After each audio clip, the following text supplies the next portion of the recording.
H index કોના મૂલ્યાંકન માટે વપરાય છે? સંશોધકની પ્રભાવશીલતા. એચ ઇન્ડેક્સની વ્યાખ્યા શું છે?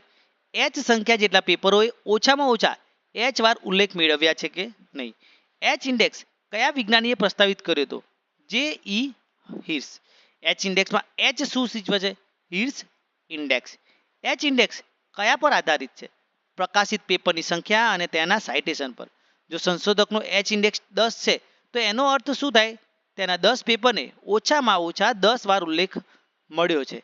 એચ ઇન્ડેક્સ કયા ક્ષેત્રમાં સૌથી વધુ ઉપયોગી છે? વૈજ્ઞાનિક સંશોધનમાં. એચ ઇન્ડેક્સનું મૂલ્ય વધે છે ક્યારે?